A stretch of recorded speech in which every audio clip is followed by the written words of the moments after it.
Hello students, this is साक्षी। हम पढ़ रहे थे परमाणु और अणु के बारे में, ठीक है। तो इसमें हमने पढ़ा था सबसे पहले द्रव्यमान संरक्षण का नियम, स्थिर अनुपात का नियम। तो जो आपका द्रव्यमान संरक्षण का नियम है वो क्या कहता है कि द्रव्यमान को ना ही हम उत्पन्न कर सकते हैं और ना ही क्या कर सकते हैं, उसको नष्ट कर सकते हैं।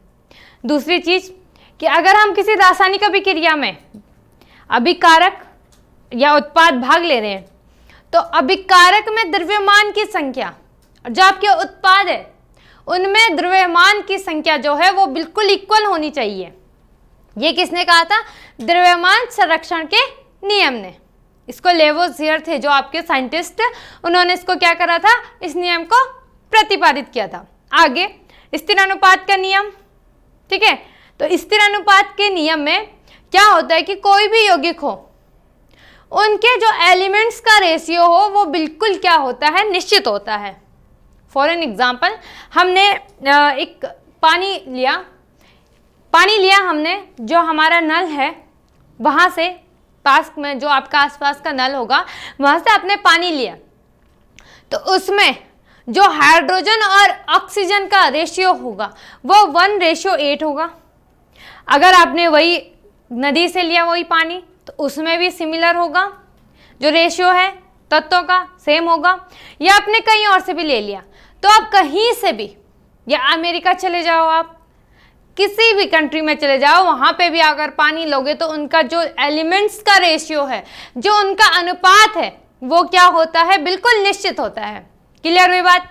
अब हमने उसके बाद पढ़ा था कि हमारे जो तत्व होते हैं कि तत्व क्या होते हैं, तो परमाणुओं से या एक ही प्रकार के परमाणुओं से मिलकर जो पदार्थ बनता है उसे हम तत्व कहते हैं। उसके बाद आया था हमारे पास तत्वों का परमाणु द्रव्यमान, ठीक है। तो जो आपके तत्व होते हैं इनका जो परमाणु द्रव्यमान है, ठीक, जैसे आप पीरियोडिक टेबल में देखोगे तो इनके आपको कुछ परमाणु द्रव्यमान दिखेंगे। जैसे कि कार्बन है, कार्बन का जो परमाणु द्रव्यमान है वो कितना है, 12 है। आगे देखते हैं हम किस तरीके से हमने आपको परमाणु द्रव्यमान पता होने चाहिए, वो मैं आपको बताऊंगी। कार्बन 12 परमाणु, कार्बन का वह परमाणु है, कितने परमाणु है कार्बन में, 12, जिसमें उसके नाभिक में 6 प्रोटॉन 6 न्यूट्रॉन होते हैं, जिससे उसकी द्रव्यमान संख्या क्या होती है, 12 होती है। आगे किसी तत्व के सापेक्षिक परमाणु द्रव्यमान को उसके परमाणुओं के औसत द्रव्यमान का, क्या बोल रही हूं मैं, सुनो ढंग से, कि किसी तत्व के सापेक्षिक जो द्रव्यमान है उसको मतलब जो उसका परमाणु है, परमाणुओं के औसत द्रव्यमान जो है, कार्बन 12 परमाणुओं के द्रव्यमान के कितनावा भाग होता है, 1/12 भाग के अनुपात द्वारा परिभाषित किया जा सकता है। जो आपका परमाणु द्रव्यमान है उसे हम इस तरीके से भी क्या कर सकते हैं, परिभाषित कर सकते हैं। क्लियर हुई बात?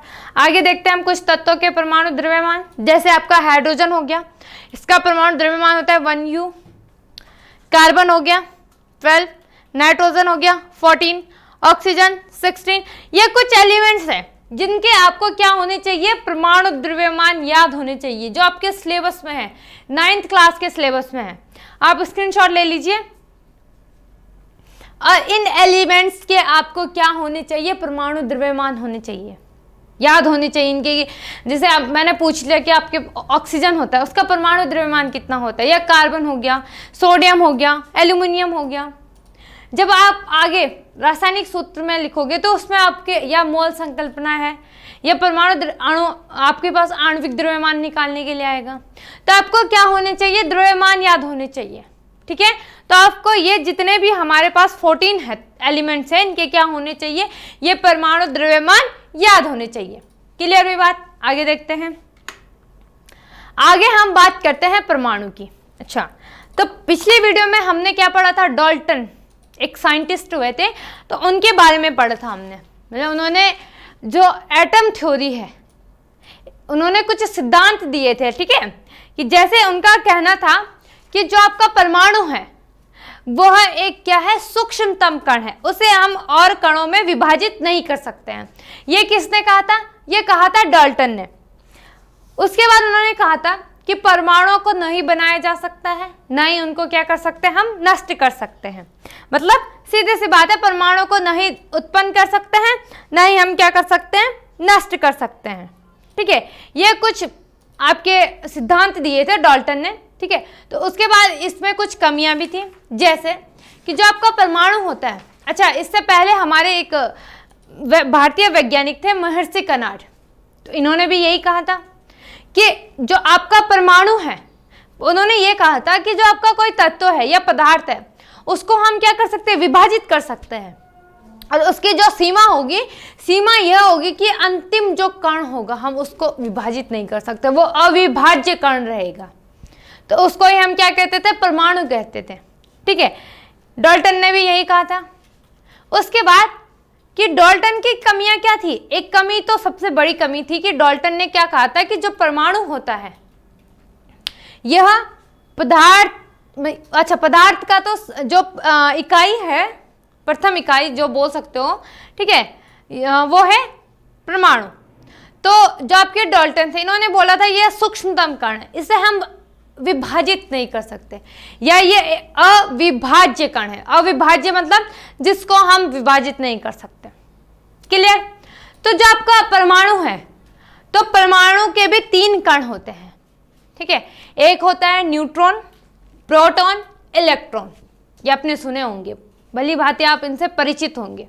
ठीक है, तो हम बात करते हैं किसी, मान लीजिए हमने एक पदार्थ लिया, उसका स्ट्रक्चर कुछ इस तरीके से है। ठीक है, हम स्ट्रक्चर बना लेते हैं कुछ इस तरीके से। एक पदार्थ का स्ट्रक्चर है, ये इसका नाभिक हो गया, न्यूक्लियस। ठीक, अगर हम परमाणु के तौर पे इसको समझाते हैं, परमाणुओं को कणों में अगर हम विभक्त करते हैं, तो ये नाभिक हो गया। ठीक है, इस नाभिक के, अच्छा ये हमारा नाभिक बिल्कुल मिड में नहीं आ रहा है। ठीक है, चलो हम इसको बिल्कुल मिड में बना देते हैं। ये आपका नाभिक हो गया। ठीक है, इसके बाद इसके चारों ओर थोड़ा 1-2 गोले हम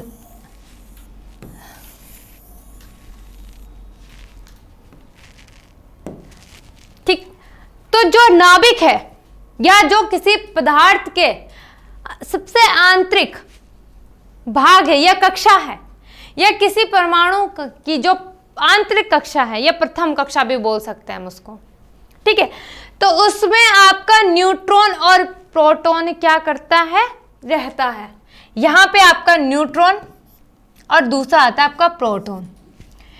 ये न्यूट्रॉन और प्रोटॉन कहाँ रहते हैं, आपके नाभिक में रहते हैं। न्यूट्रॉन और प्रोटॉन, मैं बार बार कह रही हूं, न्यूट्रॉन और प्रोटॉन आपके कहाँ रहते हैं, नाभिक में रहते हैं। और जो इलेक्ट्रॉन होता है वो नाभिक के चारों ओर चक्कर लगाते हैं, ये कक्षा में। ठीक है, कुछ इस तरीके से आपके इलेक्ट्रॉन होते हैं, ये क्या करते हैं, इन कक्षाओं में चक्कर लगाते रहते हैं। ठीक है, ये जो बाहरी इनकी कक्षा है, इनमें क्या करते हैं, ये चक्कर लगाते हैं। अच्छा आपको दिख रहा होगा, मैं यहां पे E- लिख रही हूं।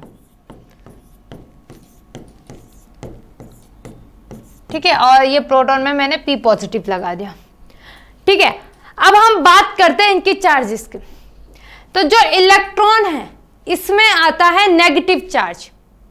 क्या होता है इसमें, नेगेटिव चार्ज। इलेक्ट्रॉन में आपका नेगेटिव चार्ज होता है। जो आपका इलेक्ट्रॉन हो गया, ये होता है नेगेटिव चार्ज। इसकी वैल्यू, अच्छा बात करते हैं हम प्रोटॉन की। प्रोटॉन में होता है आपका पॉजिटिव चार्ज, और जो आपके पास न्यूट्रॉन होता है ये चार्जलेस होता है, उदासीन होता है। अब हम बात करते हैं कि इलेक्ट्रॉन की खोज किसने करी, प्रोटॉन की खोज किसने करी, या न्यूट्रॉन की खोज किसने करी। ठीक है, तो 3 वैज्ञानिक हुए आपके। उससे पहले मैं आपको एक अच्छी सी एक ट्रिक बता देती हूँ। ईंट पर नाच। ठीक है, नाचना नहीं है ईंट पे, ये आपकी ट्रिक है। ऐसे नहीं कि आप घर जा रहे हो या घर पे ही हो, ईंट ली, बाहर से ईंट लाए और उस पर नाचने लग गए कि मैम ने हमें बोला कि क्या ईंट पर नाच, तो हम ईंट पे नाच रहे हैं। देन तब क्या करनी है, रील बनानी है और उसको इंस्टाग्राम में, यूट्यूब में डाल देनी है। देन तब धगाधग क्या हो जाएंगे, लाइक्स, सब्सक्राइबर और जो तुम्हारे फॉलोवर्स हैं वो बढ़ने लग जाएंगे। ठीक है, तो ऐसे काम नहीं करने। ठीक है, क्या है ये, एक ट्रिक है, ईंट पर नाच। ठीक है, यहाँ पे लिख देती हूं मैं, ईंट पर नाच। ओके, अब ई से आपको क्या समझ में आ रहा होगा, ई से आपको कुछ समझ में आ रहा है? ई से है ये हमारा इलेक्ट्रॉन। क्या है ये, हमारा इलेक्ट्रॉन। बात करते हैं ट की, तो ये है थॉमसन। क्या है ये, थॉमसन, जय थॉमसन। ठीक है, प पे प्रोटॉन। ठीक है, प से क्या है आपका, प्रोटॉन, और आर से क्या है ये, रदरफोर्ड। ठीक, और न क्या है ये है आपका न्यूट्रॉन, न्यूट्रॉन। च से चैडविक। ठीक है, ई मतलब इलेक्ट्रॉन, ट मतलब थॉमसन, प मतलब प्रोटॉन, र मतलब रदरफोर्ड, न मतलब न्यूट्रॉन, च मतलब चैडविक। समझ में आ रहा है? ये थॉमसन वैज्ञानिक हुए जिन्होंने इलेक्ट्रॉन की खोज करी है, प्रोटॉन, रदरफोर्ड वैज्ञानिक हुए हैं जिन्होंने प्रोटॉन की खोज करी। ऐसी जो चैडविक हैं उन्होंने आपके न्यूट्रॉन जो है उनकी खोज करी। इसका मतलब जो परमाणु है वह 3 कणों से मिलकर बना होता है, electron, proton, neutron. Clear way बात? अब अगर आपके पास आएगा कि इलेक्ट्रॉन, प्रोटॉन, न्यूट्रॉन की खोज किसने करी, तो आप बड़े आराम से बता सकते हो, थॉमसन, चैडविक, रदरफोर्ड, या थॉमसन, रदरफोर्ड, चैडविक। ठीक है, आपको केवल एक ट्रिक याद रखनी है, ईंट पर नाच, और वैज्ञानिकों के नाम भी याद रखने हैं, तब आपको कोई दिक्कत नहीं आएगी।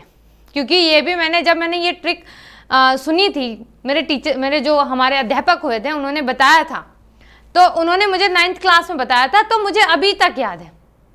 तो आपसे भी मैं यही आशा करूंगी कि अगर आप इसको एक बार ध्यान से पढ़ लीजिए या एक बार इस ट्रिक को ध्यान दीजिए, तो आपको काफ़ी साल तक ये याद रह जाएगा। ठीक है, इससे आपको आगे में दिक्कत नहीं आएगी, आपको याद भी रहेगा कि इलेक्ट्रॉन, प्रोटॉन, न्यूट्रॉन की खोज किसने करी थी। जो आपका परमाणु है इसके 3 कण होते हैं, electron, proton, neutron. Electron negative charge होता है, प्रोटॉन पॉजिटिव चार्ज होता है, न्यूट्रॉन क्या होता है आपका, चार्जलेस होता है, उदासीन होता है।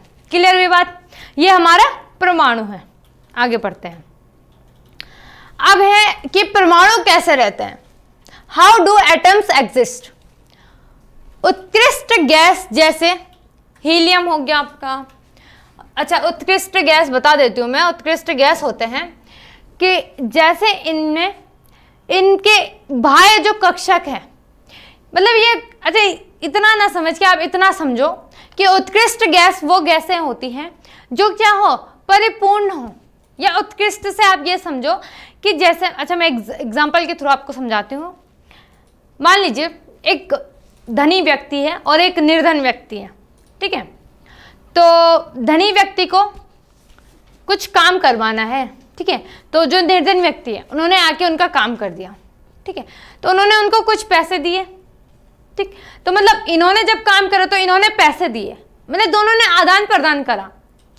ठीक है, तो यहाँ पे क्या हुआ, आदान और प्रदान हुआ। ठीक है, काम का मतलब यहाँ पे चलो उन्होंने काम दिया, उन्होंने इनको पैसे दिए, तो साझेदारी हुई यहाँ पे। इसके बाद हम बात करते हैं एक ऐसे व्यक्ति की जिनके पास पैसे भी हैं, काम भी उनका सब कुछ बिल्कुल उन्होंने कर रखा है, उनको किसी चीज़ की ज़रूरत नहीं है। ठीक है, तो वही व्यक्ति क्या हो जाएगा, आपका उत्कृष्ट हो जाएगा, जिसको किसी चीज़ की आवश्यकता नहीं है, जिसके पास पैसा भी है। ठीक है, मतलब अगर हम बात करते हैं यहाँ पे परमाणुओं की, तो परमाणु क्या करते हैं कि उनके जो आयन होते हैं, मतलब जैसे मैंने आपको यहाँ पे एक डायग्राम के थ्रू समझाया था कि यहाँ पे आपका क्या होता है, प्रोटॉन और न्यूट्रॉन जो है वो आपके बाह्यतम कक्षा, सॉरी आंतरिक कक्षा में वो क्या करते हैं, यहाँ पे निवेश करते हैं। देन मैंने आपको क्या बताया था, यहाँ पे इलेक्ट्रॉन क्या करते हैं, यहाँ पे चक्कर लगाते रहते हैं। ठीक है, तो प्रथम कक्षा में ये इनके 2 इलेक्ट्रॉन होते हैं जो इसके बाद की नाभिक के बाद की जो कक्षा होती है वहां पे 2 इलेक्ट्रॉन क्या करते, चक्कर लगाते, उसके बाद 8 इलेक्ट्रॉन, देन 18 और 32। ठीक है, ये ट्रिक अभी मैं बताऊंगी कि कैसे हमें याद रखना है, नेक्स्ट चैप्टर है हमारे पास। ठीक है, तो उसमें हम पढ़ेंगे। फिलहाल आपको इतना ध्यान रखना है कि जो आपका एल कक्षा हो गई, ठीक है, क्या होती है, के, एल, एम और एन, ये आपकी 4 कक्षाएं हैं। ठीक है, आपको इतना याद रखना है। तो के कक्षा में 2 इलेक्ट्रॉन होते हैं, एल कक्षा में आपके 8 इलेक्ट्रॉन होते हैं, एम कक्षा में आपके 18 होते हैं और एन कक्षा में 32। अगर इनमें इलेक्ट्रॉन कम ज़्यादा होते हैं तो ये क्या करते हैं, साझेदारी करते हैं, अपने इलेक्ट्रॉन या तो दान देते हैं या ग्रहण करते हैं। जो परमाणु इलेक्ट्रॉन ना ही दान करता है ना ही ग्रहण करता है, वही आपका क्या कहलाता है, उत्कृष्ट कहलाता है। ठीक है, तो ये गैस ये किसी भी के साथ क्रिया नहीं कर पाती है, तो इनको क्या बोलते हैं, उत्कृष्ट गैस। अच्छा, अब बात करते हैं हम कि क्या है इससे दे रखा हमें जैसे आपका हीलियम हो गया, नियोन हो गया, ऑर्गन हो गया। ठीक है, तो ये क्या है, आपकी उत्कृष्ट गैस है। क्रिप्टॉन हो गया इत्यादि, या क्या है आपकी सारी क्या है, उत्कृष्ट गैस है। केवल कुछ ही तत्व परमाणु रासायनिक रूप में अक्रियाशील होती है। क्या होती है ये, अक्रियाशील होती है, मतलब क्रिया नहीं करते हैं। मुक्त अवस्था एकल परमाणु के रूप में रहते हैं।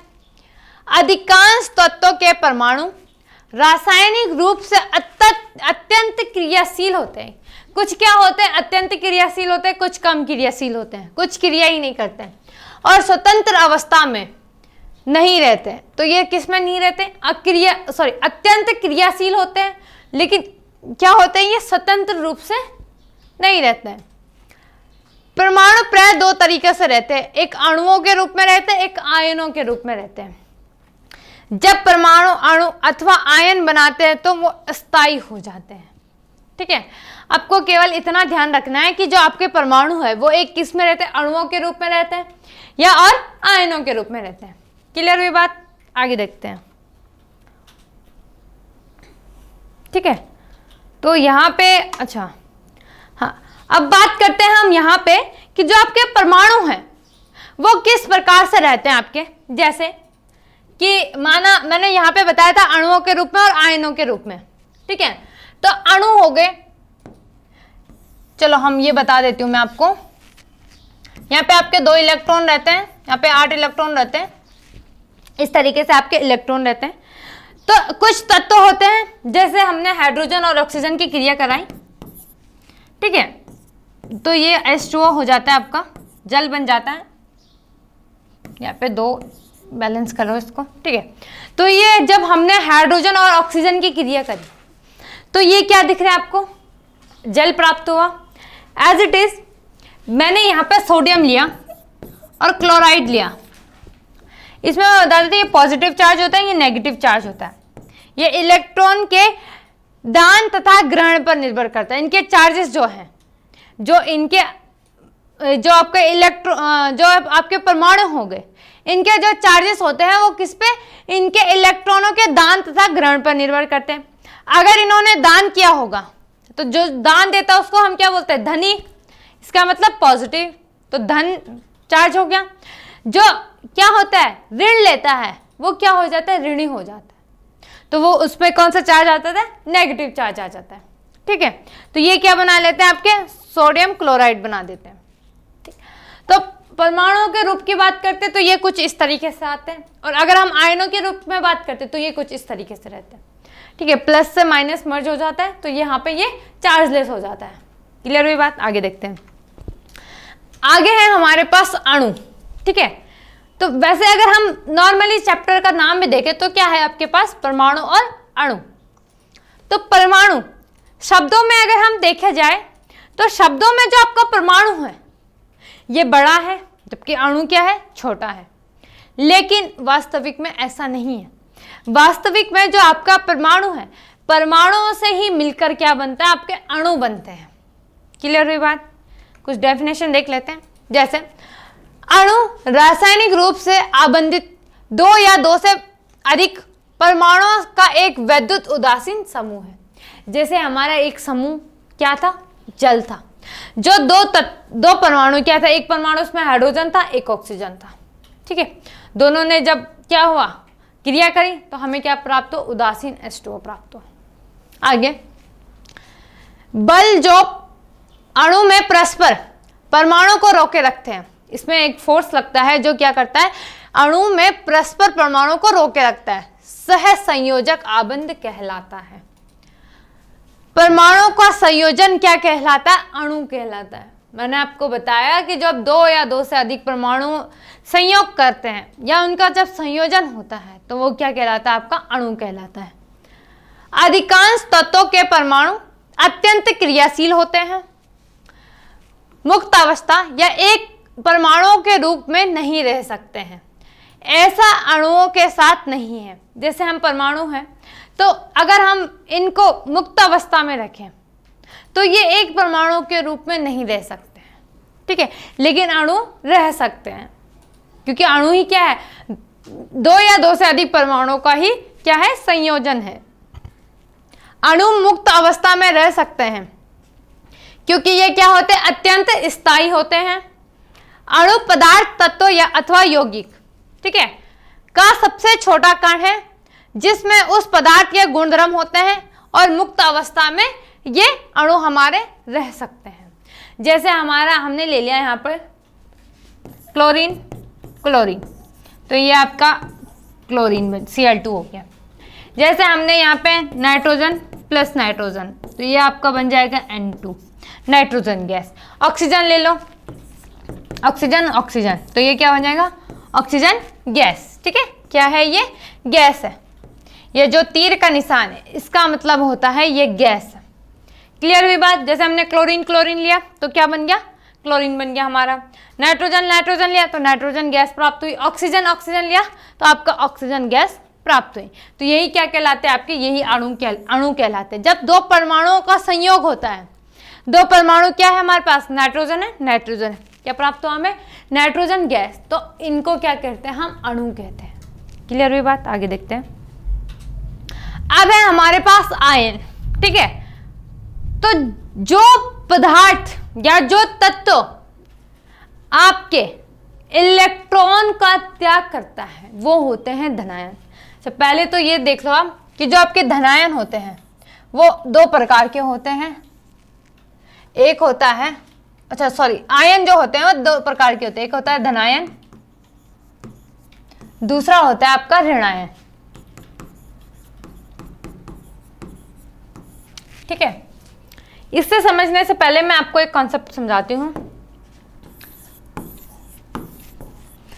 ठीक। ये आपके इलेक्ट्रॉन हो गए,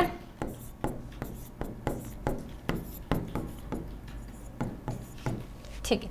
अब हम यहाँ पे एक एग्जांपल ले लेते हैं। एक लिया मैंने सोडियम, तो अगर हम सोडियम को रखते हैं, ठीक है, इलेक्ट्रॉनिक विन्यास के रूप में अगर हम रखेंगे तो प्रथम कक्षा में कितना रखेंगे, 2। मैंने आपको बताया प्रथम कक्षा में हम कितने रखते हैं, प्रथम कक्षा,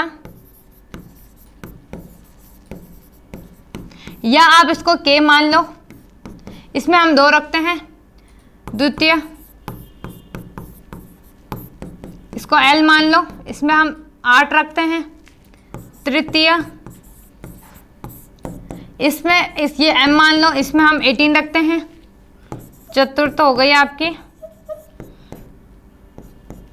ये N हो गई, इसमें हम 32 रखते हैं, ठीक है। अब देखिए सोडियम को, तो सोडियम को किस तरीके से रखेंगे, 2 रख दिया, देन क्या रखेंगे, 8 रखेंगे। अब इसके बाद 2, 8, 10 हो गया। सोडियम का जो परमाणु क्रमांक होता है वो 11 होता है, ये रख दिया हमने इसको, ठीक है। अब हम बात करते हैं क्लोरीन की। क्लोरीन में हम 17 होते हैं, तो रखेंगे आप किस प्रकार से रखेंगे क्लोरीन को, 2, 8 और यहाँ पे 7। बाहरी कक्षा में या तो आपके जो आपका द्वितीय कक्षा है या तो उसमें 8 इलेक्ट्रॉन होने चाहिए, ठीक है।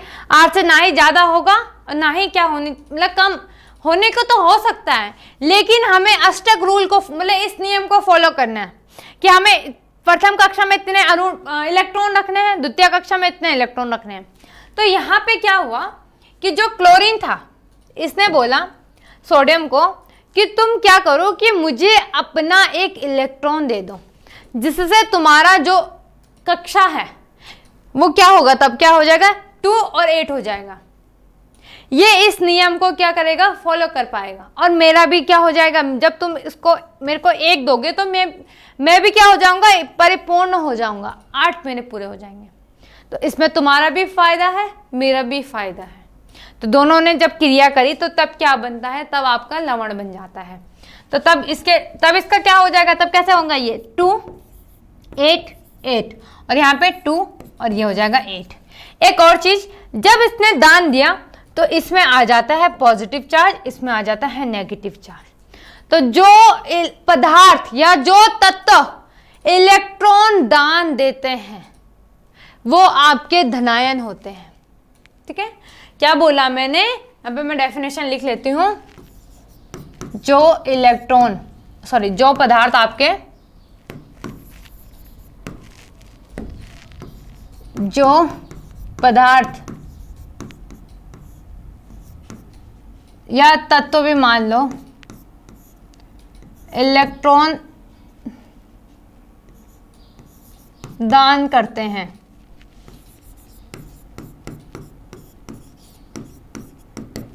ठीक है, क्या कहलाते हैं आपके, धनायन कहलाते हैं, धनायन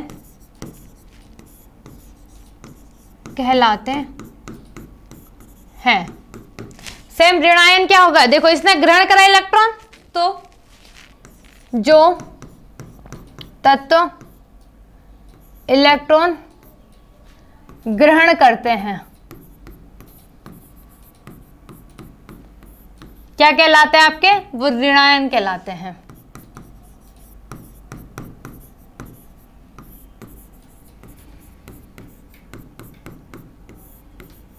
क्लियर हुई बात कि अगर, अच्छा एक और चीज कि वो जितने भी इलेक्ट्रॉन त्याग या ग्रहण करेंगे उनकी जो धनायन की संख्या या ऋणायन की संख्या उतनी होगी।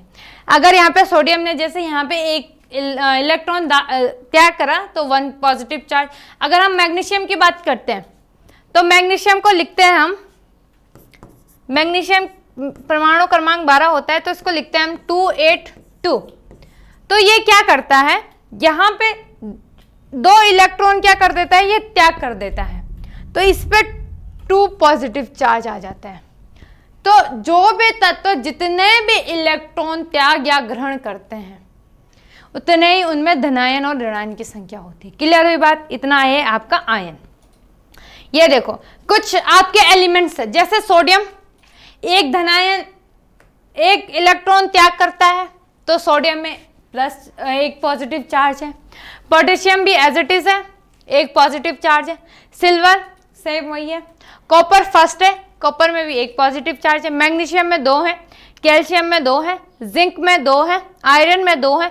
ये जो इतने एलिमेंट्स है ये क्या कर रहे हैं, 2 इलेक्ट्रॉन क्या कर रहे हैं, ये ग्रहण कर रहे हैं, सॉरी 2 इलेक्ट्रॉन त्याग कर रहे हैं, ये देखो आप, ठीक है। और जो ये वाले हैं, ये वाले ये क्या कर रहे हैं, 1 इलेक्ट्रॉन, ये क्या कर रहे हैं, 1 इलेक्ट्रॉन दे रहे हैं, और ये 2 इलेक्ट्रॉन त्याग कर रहे हैं। और यहाँ पे एल्यूमिनियम आयरन हो गया आपका, ये क्या करता है, ये 3 इलेक्ट्रॉन देते हैं, ठीक है, ये ठीक है। सोडियम, पोटेशियम, सिल्वर, कॉपर, ये 1 इलेक्ट्रॉन क्या करते हैं, त्याग करते हैं, तभी जाके इनमें 1 पॉजिटिव चार्ज आता है। बात करते हैं magnesium, calcium, zinc, copper, iron की, तो ये 2 इलेक्ट्रॉन क्या करते हैं, त्याग करते हैं, तब इनमें 2 पॉजिटिव चार्ज आ जाते हैं। एल्यूमिनियम की, तो एल्यूमिनियम 3 इलेक्ट्रॉन, अच्छा एल्यूमिनियम और आयरन 3 इलेक्ट्रॉन त्याग करते हैं, तो इनमें 3 पॉजिटिव चार्ज आ जाता है। बात करें हम अमोनियम की, तो अमोनियम जो है उसका फॉर्मूला जो होता है वो NH4 होता है, तो ये 1 इलेक्ट्रॉन त्याग करते हैं, तो इसमें 1 पॉजिटिव चार्ज आता है। हाइड्रोक्साइड 1 इलेक्ट्रॉन ग्रहण करता है, तो ये क्या करता है, 1 माइनस आ गया। नाइट्रेट NO3 1 माइनस चार्ज होता है क्योंकि ये 1 इलेक्ट्रॉन ग्रहण करता है। हाइड्रोजन कार्बोनेट HCO3, तो ये भी क्या करता है, 1 इलेक्ट्रॉन ग्रहण करता है, तो 1 माइनस चार्ज या 1 माइनस चार्ज आ जाता है। कार्बोनेट CO3 ये 2 इलेक्ट्रॉन ग्रहण करता है, तो इसमें आ जाता है 2 negative charge. Sulphide SO3 2 minus charge, sulphate SO4 2 minus charge, phosphate PO4, यह 3 इलेक्ट्रॉन क्या कर देता है, त्याग करता है। तो इसमें आ जाता है 3 नेगेटिव चार्ज। मतलब बात आई समझ में कि आयन 2 प्रकार के होते हैं, धनायन होता है, ऋणायन होता है। जो तत्व जितने इलेक्ट्रॉन त्याग और ग्रहण करेगा उसमें उतने ही नेगेटिव और पॉजिटिव चार्ज होता है। ये टेबल आप नोट कर लीजिए, ठीक है। आपको पता होनी चाहिए कि कितने तत्व हैं आपके और इनमें कितने चार्ज कितने इलेक्ट्रॉन ये ग्रहण कर रहे हैं और कितने इलेक्ट्रॉन ये क्या कर रहे हैं, त्याग कर रहे हैं। तो आप स्क्रीनशॉट ले लीजिए।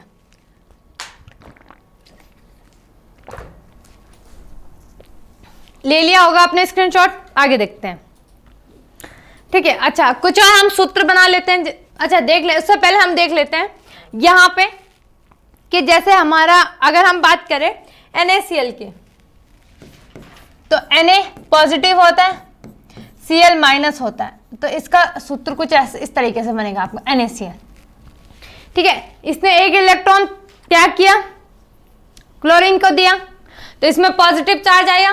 क्लोरीन ने क्या करा, एक इलेक्ट्रॉन ग्रहण करा, नेगेटिव चार्ज आ गया। क्लियर हुई बात?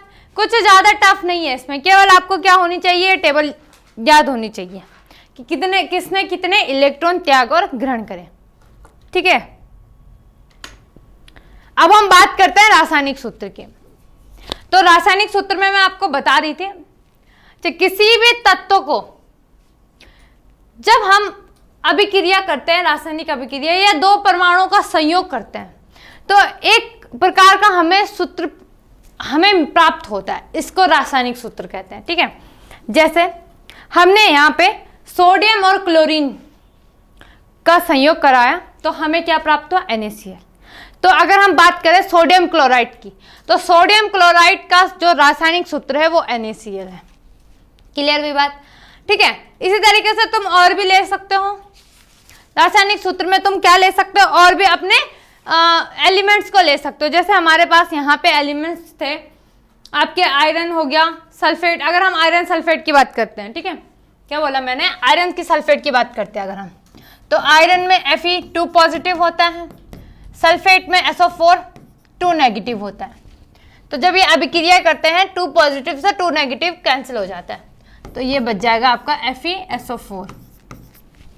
इसी तरीके से अगर हम हाइड्रोजन और कार्बन की बात करते, हाइड्रोजन और ऑक्सीजन की बात करते हैं, तो हाइड्रोजन में कितने पॉजिटिव चार्ज होते हैं, 1 होता है, और ऑक्सीजन में कितना होता है, 2 माइनस। तो भाई 1 से ये 2 को तो मर्ज नहीं कर पाएगा, तो हम 2 हाइड्रोजन लेते हैं, तब ये फॉर्मूला क्या बनता है आपका, H2O बनता है। क्लियर हुई बात? तो यही क्या है आपका रासायनिक सूत्र है। कुछ और ले लेते हैं हम, जैसे हमने ले लिया एल्यूमिनियम ऑक्साइड ले लिया। क्या लिया मैंने, एल्यूमिनियम, ठीक है। एल्यूमिनियम में मैंने आपको बताया था 3 पॉजिटिव चार्ज होते हैं, ऑक्साइड 2 होते हैं। तो इनमें तो हम कुछ कर नहीं पाएंगे, तो हम इनको डायरेक्ट ऐसे कुछ इस तरीके से हम लिखते हैं, इनको 2 लिख दें, यहाँ पे 3। तो इसका जो सूत्र बनेगा वो बनेगा Al2। अच्छा, इसके नीचे 2 परमाणु है तो हम इसको Al2 लिखेंगे। O के नीचे 3 परमाणु है तो Al2O3।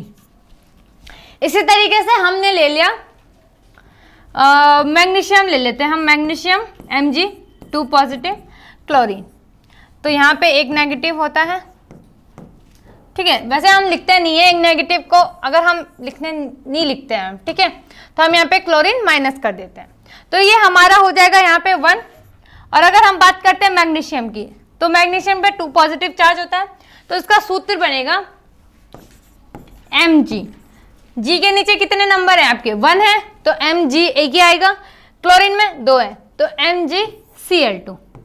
आप इसको इस तरीके से भी समझ सकते हो कि जो मैग्नीशियम है इसमें 2 पॉजिटिव चार्ज होता है, तो 1 क्लोरीन तो इसको मर्ज नहीं कर पाएगा, तो हमने कितने ले लिए, 2 क्लोरीन ले लिए, ठीक है। इस तरीके से भी आप क्या कर सकते हो, इनको समझ सकते हो। क्लियर हुई बात? आगे देखते हैं। अच्छा, आपके पास अब ये कुछ यहाँ पे शब्द के रूप में एलिमेंट्स दिए हैं, तो इनको हमने रासायनिक सूत्र में लिखना है। जैसे आपके पास कैल्शियम सल्फेट है, क्या है, कैल्शियम सल्फेट, तो Ca में 2 पॉजिटिव चार्ज आता है। सल्फेट की बात करते हैं SO4, 2 नेगेटिव चार्ज, तो 2 से 2 मर्ज हो जाएंगे, ठीक है, 2 से 2 क्या हो जाता है आपके, मर्ज हो जाते हैं, तो बनेगा फॉर्मूला CaSO4, ठीक है। अब हम बात करते हैं अमोनियम सल्फेट की, ठीक है। अमोनियम हमने पढ़ा था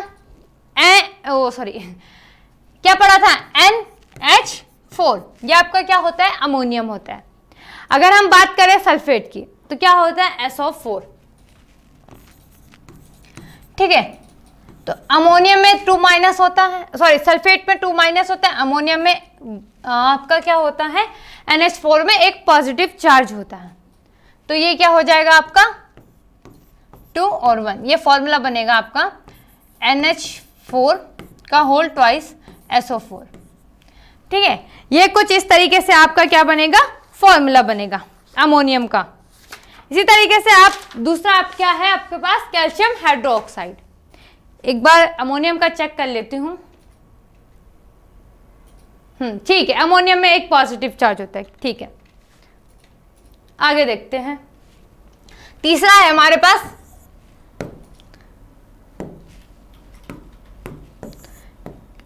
कैल्शियम, अच्छा 1 मिनट, हाँ इसमें कुछ, ठीक है। तीसरा क्या है आपके पास, कैल्शियम हाइड्रोक्साइड।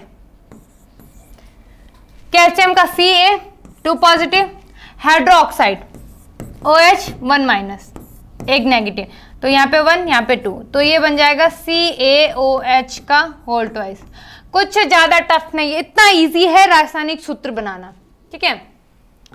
फोर्थ वाला हाइड्रोजन सल्फाइड, क्या है यहाँ पे, हाइड्रोजन एक है, H सल्फाइड, तो हाइड्रोजन में क्या होता है आपका एक नेगेटिव चार्ज होता है, ठीक है।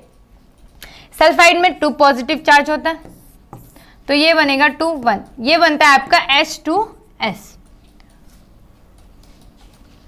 अच्छा, जो आपका हाइड्रोजन है ये क्या करता है, कहीं पे पॉजिटिव चार्ज देता है, कहीं पे नेगेटिव चार्ज देता है। आगे देखते हैं, हम बात करते हैं, तीसरा है आपके पास अमोनियम, पांचवा है अमोनियम नहीं है, एल्यूमिनियम ऑक्साइड।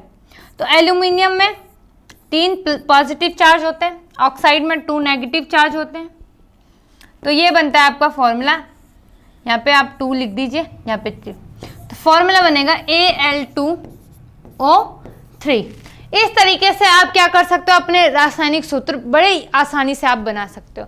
केवल आपको इतना पता होना चाहिए कि आप में कि कौन से नंबर में कितने, मतलब कितने जो एलिमेंट्स है इनमें कितने पॉजिटिव चार्ज और कितने नेगेटिव चार्ज होते हैं, ठीक है। एक बार आप इनको अच्छे से देख लीजिए, अच्छे से आपके दिमाग में, माइंड में होना चाहिए, ठीक है। जो आपका अच्छा सॉरी, इसमें मैंने क्या कराया था आपको, सल्फाइड वाला आप देख लीजिए, हाँ सॉरी, यहाँ पे हाइड्रोजन आपका पॉजिटिव चार्ज में आता है, क्योंकि हाइड्रोजन में परमाणु संख्या 1 होती है ना, तो वो क्या कर लेता है, एक क्या करता है, त्याग कर देता है, और यहाँ पे ये आपका नेगेटिव आता है, ठीक है। तो ये क्या हो जाएगा, एक पॉजिटिव से ये मर्ज हो जाता है। या आप इसको किस तरीके से समझ सकते हो कि सल्फाइड में 2 हो गए, तो यहाँ पे H2 कैसे आया, तो अगर एक हाइड्रोजन क्या इस 2- को मर्ज कर पाएगा, नहीं कर पाएगा, तो यहाँ पे क्या हो जाता है, 2 हम क्या ले लेते हैं, हाइड्रोजन ले लेते हैं। क्लियर हुई बात।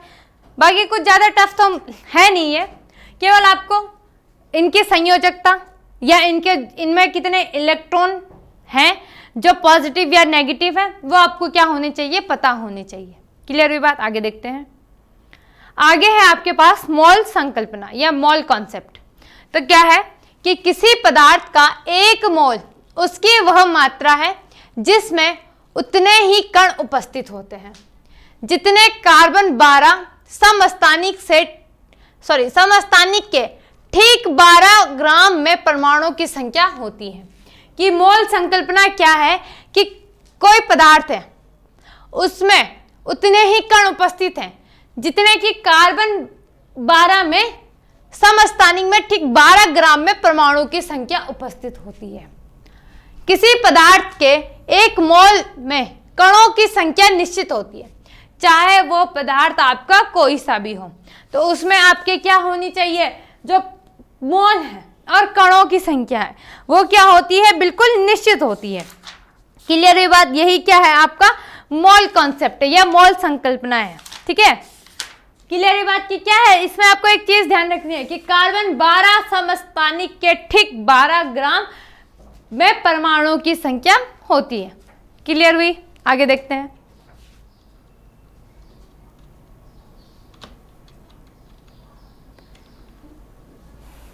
अच्छा, एक और चीज है इसकी मोल संकल्पना में आपके पास आता है आवोगाद्रो संख्या।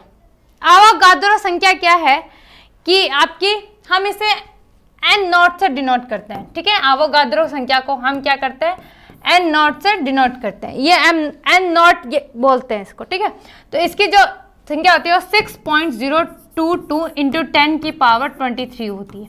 ये हमारी क्या होती है, आवोगाद्रो संख्या होती है। आवोगाद्रो